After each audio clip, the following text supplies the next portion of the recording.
여호수아 5장. 요단강 서쪽에 사는 아모리 사람들의 모든 왕들과 해변에서 사는 가나안 사람들의 모든 왕들은 주께서 이스라엘 백성이 요단강을 다 건널 때까지 그 강물을 말리셨다는 소식을 들었다. 그러자 그들의 심장은 오그라드는 것 같아서 이스라엘 백성을 대적할 용기를 완전히 잃고 말았다. 그때 주께서 여호수아에게 말씀하셨다. 너는 돌칼을 만들어서 이스라엘 사람들에게 할례를 베풀도록 하여라. 여호수아는 돌칼을 만들어 할례산에서 이스라엘 사람들에게 할례를 베풀었다. 그가 이렇게 할례를 베푼 데에는 사연이 있었다. 이집트에서 나온 이스라엘 사람들 중 전투를 할 수 있는 사람들은 이집트를 떠난 후 광야에서 떠도는 동안 모두 죽었다. 이집트에서 나온 사람들은 모두 할례를 받았으나 이집트를 떠난 후 광야에서 태어난 사람들은 할례를 받지 못했다. 이스라엘 사람들 중 이집트를 떠날 때에 전투를 할 만한 연령에 도달한 사람들은 주께 순종하지 않았기 때문에 40년 동안 광야에서 방황해야 했다. 주께서는 적과 꿀이 흐르는 땅을 주겠노라고 그들의 조상들에게 약속하셨지만 불순종한 그들에게는 그 약속의 땅을 볼 수 없게 할 것이라고 맹세하셨던 것이다. 그 대신에 주께서는 그들의 자손들을 자라게 해주셨는데 여호수아가 그들에게 할례를 베푼 것이다. 그들은 광야를 거쳐오는 동안 할례를 받지 않았기 때문에 그때까지 아직 할례 받지 않은 처지였다. 사람들이 모두 할례를 받고 난 후 상처 부위가 아물 때까지 닷새 동안은 모두 진영 안에 머물러 있었다.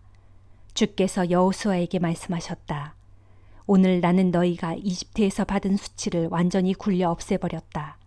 그래서 오늘날에도 그곳 이름이 길갈이라 불리게 되었다. 그달 14일 저녁 이스라엘 사람들은 여리고 평원의 길갈에 진을 치고 유월절을 축하하였다. 유월절을 지낸 바로 그 다음 날 그들은 가나안 땅에서 난 누룩을 넣지 않은 빵과 볶은 곡식을 먹었다. 그 땅에서 난 음식을 먹고 난 다음 날부터는 만나가 내리지 않았다. 이제 이스라엘 사람들을 위한 만나는 더 이상 내려오지 않았지만 바로 그 해에 그들은 가나안 땅에서 거둔 곡식을 먹을 수 있었다. 여호수아가 여리고 가까이에 갔을 때였다. 고개를 들어보니 어떤 사람이 손에 칼을 빼들고 자기 앞에 서 있었다. 여호수아가 그에게 다가가며 물었다. 당신은 우리 편이요 적의 편이요? 그가 대답했다. 어느 쪽도 아니다. 나는 주의 군대의 총사령관으로 여기 온 것이다. 그러자 여호수아는 땅에 엎드려 절을 한 다음 그에게 물었다. 주께서 당신의 종에게 보내는 말씀이 무엇입니까? 주의 군대의 총사령관이 대답했다. 그대가 서 있는 곳은 거룩한 곳이니 신발을 벗어라. 여호수아는 그의 말대로 하였다. 시편 132장. 주여, 다윗을 기억하시고 그가 겪은 온갖 시련들을 기억하소서. 다윗이 주께 맹세하고 야곱의 전능하신 분께 서약하기를 내가 결코 내 집에 들어가지 않겠고 내 침상에 눕지도 않으리라. 내가 눈을 붙여 잠들지 아니하겠고 내 눈꺼풀이 졸기하지도 않으리라. 내가 주님의 거처를 마련할 때까지 곧 야곱의 전능하신 하나님께서 계실 곳을 찾을 때까지 내가 그렇게 하리라 하였도다. 마침내 우리는 에브라다에서 주의 법궤가 있다는 말을 듣고 나무들의 성읍 곧 기랏 여아림에서 그것을 찾았도다. 자, 이제 우리 모두 그분이 계신 곳으로 나아가서 그분의 발 아래 엎드려 경배를 드리자. 주여, 이제 일어나소서. 일어나셔서 주께서 편히 쉬실 그곳으로 들어가소서. 주님의 권능이 깃들어 있는 법궤와 함께 그곳으로 들어가소서. 주의 제사장들은 의로움의 옷을 입게 하시고 주의 성도들은 기쁨의 노래를 부르게 하소서. 주의 종 다윗을 기억하시고 그에게 약속하신 대로 주께서 기름 부어 세우신 왕을 물리치지 마소서. 주께서 주의 종 다윗에게 엄숙하게 약속하셨으니 그 약속은 참되어 결코 변하지 않을 것입니다. 일찍이 주께서 다윗에게 약속하시기를 내 몸에서 태어난 자손 가운데 하나를 내 왕좌에 앉히리니 내 뒤를 이어 그로 다스리게 하리라. 만일 내 자식들이 나와 맺은 언약을 지키고 내가 그들에게 가르쳐준 법도대로 행하면 그들의 자식들도 대를 이어 계속 왕위를 이어가리라 하셨습니다. 또 주께서는 직접 시온을 선택하시고 그곳을 자신이 몸소 계실 곳으로 삼으시려고 이렇게 말씀하셨습니다. 이제부터 이곳은 영원토록 내 쉴 곳이 되리니 그것은 내가 살고 싶었던 곳이 바로 이곳이기 때문이다. 그러므로 내가 시온에게 복을 내려 먹을 거리를 넉넉하게 채워주리니 시온에 사는 가난한 자들도 실컷 배불리 먹게 하리라. 또 제사장들에게는 구원의 옷을 입힐 것이고 성도들에게는 기쁨의 노래를 부르게 하리라. 이곳에서 나는 다윗을 위해 그의 자손 가운데서 한 뿔이 자라나게 할 것이고 내가 기름 부어 세운 자를 위해 항상 등불을 켜두리라. 내가 그의 원수들에게는 수치의 옷을 입힐 것이지만 그에게는 면류관을 씌워 그의 머리에서 영원토록 빛나게 하리라. 시편 133장. 형제가 서로 어울려 한 마음으로 사이좋게 지내는 것은 그 얼마나 아름답고 보기에 좋은가. 그것은 머리 위에 부은 보배로운 기름이 수염에까지 곧 아론의 수염에까지 흘러서 그 수염을 타고 또 흘러내려서 그 옷깃에까지 흘러내리는 것 같고 헤르몬 산의 이슬이 시온산 위에 수북히 내리는 것 같도다. 주께서는 그 시온산에서 복을 베푸셨으니 그 복은 곧 영생이로다. 시편 134장. 밤에 주님의 성전에서 섬기는 너희 모든 주님의 종들아, 다 함께 주님을 찬양하여라. 성소에서 너희 두 손을 높이 들고 우리 주님을 찬송하여라. 하늘과 땅을 지으신 주님께서 시온에서 너희에게 복을 내려주시기를 원하노라. 이사야 65장. 주께서 말씀하신다. 내게 묻지도 않은 사람들에게 내가 나를 드러내어 보여주었다. 나를 찾지도 않은 사람들에게 내가 그들을 만나주었다. 내 이름을 부르지도 않은 민족들에게 내가 나는 여기 있다, 나는 여기 있다 하고 말했다. 자기들 생각에 따라 자기들 고집대로만 살아가면서 빗나간 길을 악착같이 걷고 있는 거역하는 이 백성을 맞이하려고 나는 종일토록 두 팔을 벌리고 있었다. 보라, 이 백성은 동산에서 우상에게 제물을 바치고 벽돌 제단 위에서 우상을 위해 향을 피워 언제나 나의 분노를 자아내는 백성이다. 그들은 밤마다 무덤 사이에 모여 앉아 은밀하게 밤을 지새우면서 죽은 영들에게 살 길을 물어본다. 또 부정한 돼지고기를 서슴없이 먹으며 이방 우상을 섬기는 제사상에 올랐던 고기를 삶아 그 국물을 마시면서도 다른 사람들에게는 이렇게 말한다. 너는 멀찌감치 내 자리에 서 있고 내게로 가까이 오지 마라. 내가 너보다 거룩하니 너 때문에 부정탈까 염려스럽다. 이런 자들을 보면 화가 치밀어 올라 내 콧구멍에서 콧김이 확확 뿜어져 나온다. 분노의 불길이 온종일 활활 타오른다. 보라, 이 모든 행위들이 내 앞에 다 기록되어 있다. 그러니 내가 잠잠히 있지 않고 그들이 행한 대로 다 갚아주겠다. 그들의 품에 고스란히 다 갚아주겠다. 주께서 또 말씀하신다. 내가 그들의 죄를 벌하되 그들의 죄뿐만 아니라 그들의 조상들의 죄까지 함께 벌하겠다. 그들은 산 위에서 우상을 위해 향을 피우고 언덕 위에서 우상에게 희생 제물을 바침으로써 나를 크게 모욕하였다. 그러므로 내가 그들의 역겨운 행위를 전부 헤아린 뒤 그 행위에 따라 그들의 품에 톡톡히 갚아주겠다. 주께서 또 말씀하신다. 포도송이가 좋지 않더라도 그 중에 아직 즙이 남아있는 포도가 있으면 사람들이 말하기를 그 포도송이를 덩굴째 없애지 마라. 그 중에 즙 있는 포도가 포함되어 있다 하고 말하는 것처럼 나도 내 종들을 생각하여 그들을 모조리 멸망시키지는 않겠다. 내가 야곱의 후손들 가운데서 일부를 남겨두고 유다의 후손들 가운데서도 일부를 남겨주어 나의 산들을 차지하도록 하겠다. 내가 가려 뽑은 그 사람들이 내 땅을 유업으로 물려받아 차지하겠고 나를 섬기는 나의 종들이 그곳에서 살게 될 것이다. 이처럼 나를 찾는 내 백성, 내 종들에게 샤론 평원은 양떼가 풀을 뜯는 목장이 될 것이고 아골 골짜기는 솥대가 누워서 편히 쉬는 곳이 될 것이다.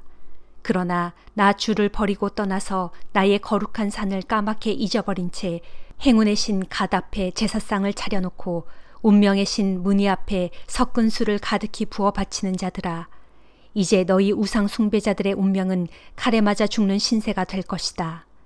희생 짐승이 도살을 당하듯 너희는 정복자의 칼 앞에 무참히 살육을 당해 고꾸라지고 엎드러져 죽게 될 것이다.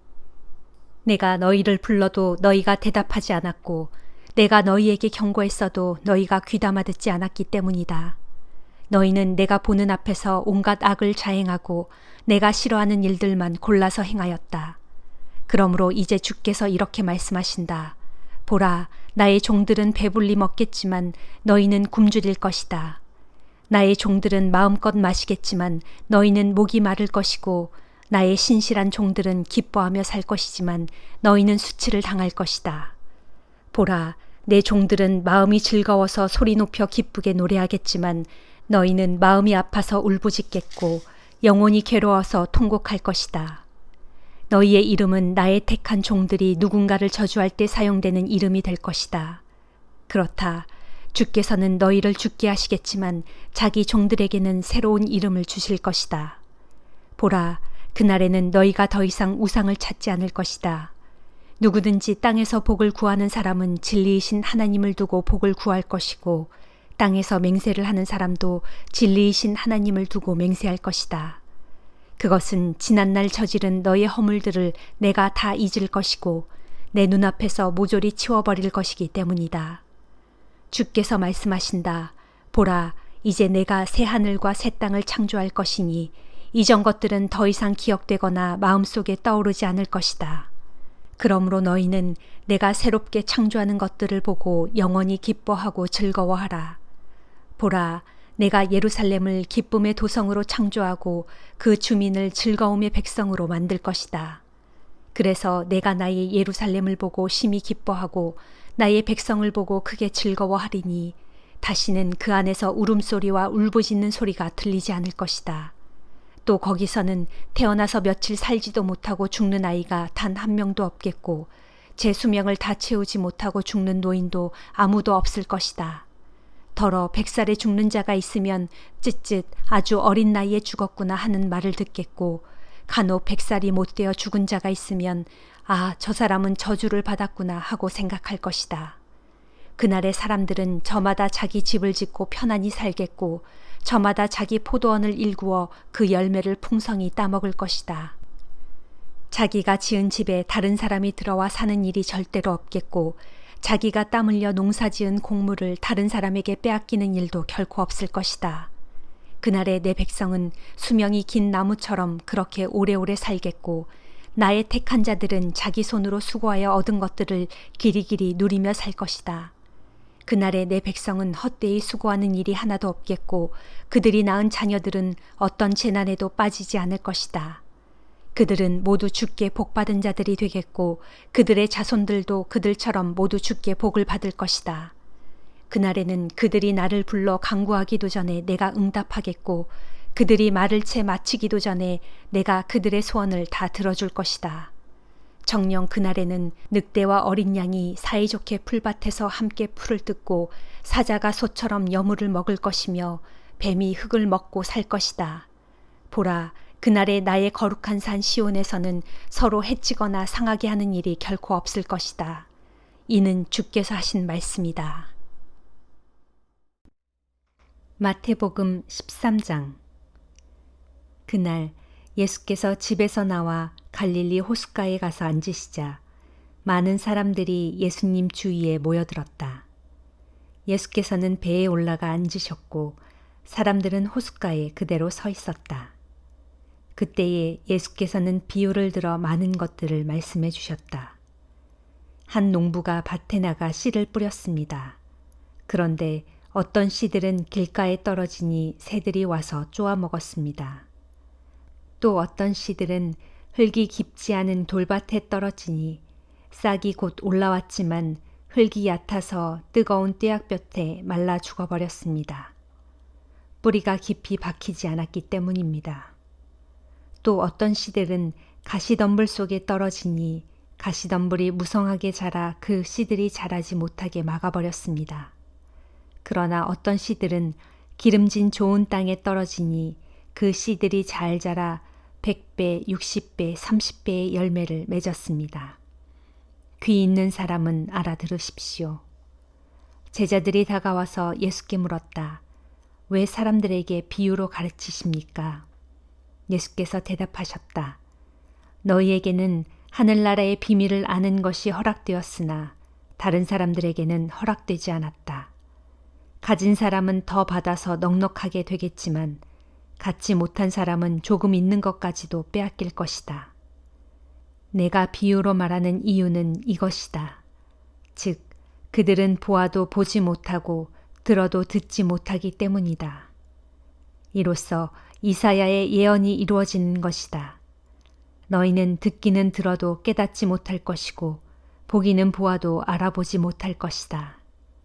이 백성은 마음이 굳어져서 귀는 듣지 못하고 눈은 감겨 있다. 이렇게 된 것은 그들로 하여금 눈으로 보지 못하게 하고 귀로 듣지 못하게 하고 마음으로 깨닫지 못하게 함으로써 그들이 내게로 돌아오지 못하게 하여 그들을 고쳐주지 않으려는 것이다. 그러나 너희 눈은 열려 있어 지금 보고 있으므로 복되고 너희 귀도 열려 있어 지금 듣고 있으므로 복되다. 내가 진정으로 너희에게 말한다. 많은 예언자들과 의인들이 너희가 지금 보고 있는 것을 보려고 하였지만 보지 못하였고 너희가 지금 듣고 있는 것을 들으려고 하였지만 듣지 못하였다. 이제 너희는 씨 뿌리는 사람의 비유가 무슨 뜻인지 들어보아라. 뿌린 씨가 길가에 떨어졌다는 것은 하늘나라의 기쁜 소식을 듣고도 깨닫지 못하는 사람의 마음을 가리킨다. 이런 사람들은 악한 자가 와서 그의 마음 속에 있는 씨를 빼앗아간다. 뿌린 씨가 흙이 얕은 돌밭에 떨어졌다는 것은 말씀을 듣고 처음에는 기쁜 마음으로 받아들이기는 하지만 그 씨가 뿌리를 깊게 내리지 못하는 사람의 마음을 가리킨다. 그런 사람은 어려움이 닥치거나 박해를 받게 되면 열정이 금방 식고 믿음이 흔들려 넘어지고 만다. 뿌린 씨가 가시덤불에 떨어졌다는 것은 말씀을 듣기는 하지만 세상에 대한 염려와 재물의 유혹이 하나님의 말씀을 막아버리는 사람을 가리킨다. 이런 사람은 아무런 열매를 맺지 못한다. 뿌린 씨가 좋은 땅에 떨어졌다는 것은 말씀을 듣고 깨달아 그대로 실천함으로써 100배, 60배, 30배로 풍성한 열매를 맺는 사람을 가리킨다. 예수께서 또 다른 비유를 들어 사람들에게 말씀하셨다. 하늘나라는 자기 밭에 좋은 씨를 뿌린 농부와 같습니다. 사람들이 잠자고 있는 동안에 원수가 와서 밀밭에 가라지를 뿌리고 갔습니다. 밀이 자라자 가라지도 함께 자랐습니다. 그래서 종들이 주인에게 와서 말했습니다. 주인님, 밭에 뿌리신 씨는 좋은 것들이 아니었습니까? 그런데 어디서 가라지가 잔뜩 올라왔습니다. 주인이 대답했다. 원수가 와서 그랬구나. 그러자 종들이 물었습니다. 저희가 지금 가라지를 다 뽑아버릴까요? 그러자 주인이 말하기를 아니다. 지금은 가만두어라. 가라지를 뽑다 보면 밀까지 뽑히게 되니 추수 때까지 그냥 내버려 두어라. 추수할 때에 내가 추수꾼들에게 일러서 가라지를 먼저 뽑아 불에 태우라고 하겠다. 그런 다음에 밀을 거두어 곳간에 쌓으라고 하겠다. 했습니다. 예수께서 또 다른 비유를 들어 말씀하셨다. 하늘나라는 겨자씨와도 같습니다. 겨자씨는 모든 씨앗들 중에서 가장 작지만 나중에는 새들이 날아와 그 가지에 둥지를 틀 만큼 큰 나무가 됩니다. 예수께서 또 이런 비유를 들어 말씀하셨다. 어떤 여자가 밀가루 서말의 반죽 속에 누룩을 살짝 넣었더니 반죽이 온통 부풀어 올랐습니다. 그렇습니다. 하늘나라는 이런 누룩과도 같습니다. 예수께서는 사람들에게 비유로만 말씀하셨다. 비유가 아니면 아무 말씀도 하시지 않았다. 이는 일찍이 예언자를 통해 선포하신 말씀이 이루어진 것이다. 내가 입을 열어 비유로 말하리니 옛적부터 감추어졌던 비밀스러운 일들을 드러낼 것이다. 그러고 나서 예수께서 무리를 떠나 집으로 들어가시자 제자들이 예수께 와서 가라지 비유를 설명해 달라고 청하였다. 예수께서 제자들에게 대답하셨다. 나는 좋은 씨를 뿌리는 농부이고 밭은 세상이다. 또 좋은 씨란 하늘나라의 백성들이고 가라지는 악한 자의 자녀들이다. 밀밭에 가라지를 몰래 뿌린 원수는 마귀이고 추수 때는 세상이 끝나는 날이며 추수하는 일꾼은 천사들이다. 세상 끝날이 오면 가라지를 따로 뽑아 묶은 후에 불에 태우듯 세상 마지막 날에 인자가 천사들을 보낼 터인데 천사들은 다른 사람을 죄짓게 하는 자들과 모든 악한 자들을 추려내어 그들을 불구덩이 속에 던져 넣을 것이다. 그러면 그들은 거기서 크게 울며 몸부림칠 것이다. 하지만 의인들은 그때의 아버지의 나라에서 해와 같이 빛날 것이다. 귀 있는 사람은 알아들어라. 하늘나라는 밭에 묻혀있는 보물과 같다. 그 보물을 발견한 사람은 그것을 제자리에 감추어 두고는 흥분하여 기쁜 마음으로 자신이 가진 것들을 모두 팔아 기어코 그 밭을 산다. 또 하늘나라는 값진 진주를 구하기 위해 찾아다니는 장사꾼과 같다. 그가 값진 진주를 발견하면 있는 것들을 모두 팔아 그것을 꼭 산다. 또 하늘나라는 바다에 그물을 던지는 어부와 같다. 그물이 가득 차면 어부는 그물을 끌어올려 놓고 좋은 물고기는 추려서 그릇에 담고 나쁜 물고기는 내버린다. 세상 끝날에도 이렇게 될 것이다. 천사들이 의인들 가운데서 악한 자들을 가려내어 그들을 불구덩이에 던져 넣을 것이다. 그러면 악한 자들은 거기서 크게 울며 몸부림칠 것이다. 말씀을 마치신 후 예수께서 제자들에게 내 말을 알아들었느냐 하고 물으시자 제자들은 예, 알아들었습니다 하고 대답하였다. 그러자 예수께서 덧붙여 말씀하셨다. 그러므로 나의 가르침을 받고 하늘나라의 제자가 된 모든 율법 교사들은 자기 곳간에서 옛것이든 새것이든 마음대로 꺼내 쓸 수 있는 집주인과 같다. 예수께서 이렇게 비유를 들어 가르침을 베푸신 후 그곳을 떠나셨다. 예수께서 고향 나사렛으로 돌아가셔서 유대인의 회당에서 가르치셨다. 사람들은 예수의 가르침에 크게 놀라 서로 말하였다. 예수가 어디서 저런 지혜와 능력을 얻었을까? 저 사람은 본래 목수의 아들이 아닌가? 그의 어머니는 마리아이고 그의 동생들인 야고보, 요셉, 시몬, 유다도 우리가 다 알고 있다. 그의 누이들도 다 여기에 살고 있지 않은가? 그런데 예수가 어떻게 저런 것들을 터득할 수 있게 되었을까? 그러면서 사람들은 예수를 달갑지 않게 여겨 그를 배척했다. 그러자 예수께서 그들에게 말씀하셨다. 본래 예언자는 자기 고향과 자기 집안 사람들에게는 존경을 받지 못하는 법이요. 이처럼 고향 사람들이 예수를 믿지 않았기 때문에 예수께서는 그곳 나사렛에서 기적을 많이 베풀지 않으셨다. 아멘.